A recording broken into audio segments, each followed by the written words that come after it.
While I was a law student at Northwestern, I wanted to get a clerkship to extend my education. And I also wanted to work with a judge who could serve as a good teacher and mentor for me. I struggled to get a clerkship during law school, and then one of my law professors, Steve Calabresi, called me up and said that I think you would be a really good law clerk.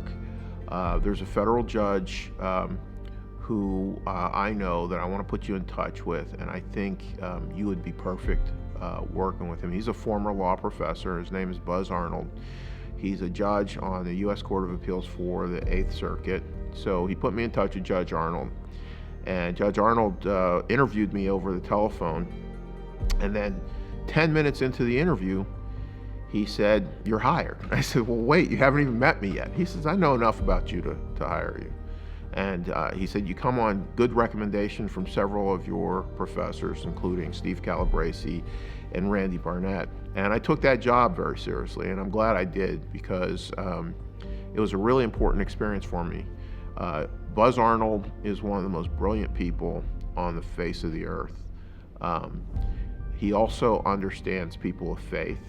That job was also important to me because not only did Judge Arnold teach me to write, because he was the best writing instructor, but he also happened to be interested in hiring another law clerk after me by the name of Nicole Garnett, who was a law student at Yale at the time. And that's how I met my two current colleagues here at Notre Dame 25 years ago. Again, it's just evidence of God acting in my life and helping to shape the arc of my life. At the end of my clerkship, I had a job waiting for me at Mayer Brown & Platt. Mayer Brown was the second largest law firm in Chicago at the time, and I had gotten a job offer after my first summer clerking at Mayer Brown between my second and third year in law school. Mayer Brown was a baptism of fire. It was really hard.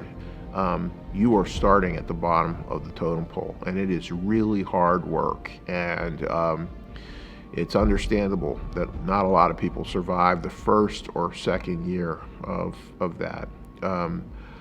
I loved it though.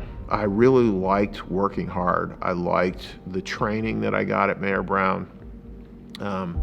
I liked how demanding the partners were. The partners had a standard of excellence that really has been unrivaled in my life until I got to Stanford and again here at Notre Dame.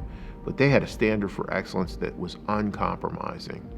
And I worked at Mayer Brown for 4 years, and I'm very proud of every hour I spent at that place.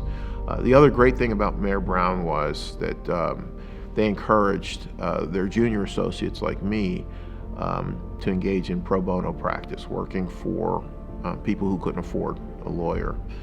So I got a lot of experience doing pro bono work, and in fact, I had been recognized for pro bono distinction while I was a junior associate at Mayer Brown. In fact, I remember being invited to speak at Northwestern after I received pro bono distinction at Mayer Brown. And someone asked me to tell them about my public service work. And I said, "Well, I don't know what you mean by that." And they said, "Well, you've received this pro bono distinction.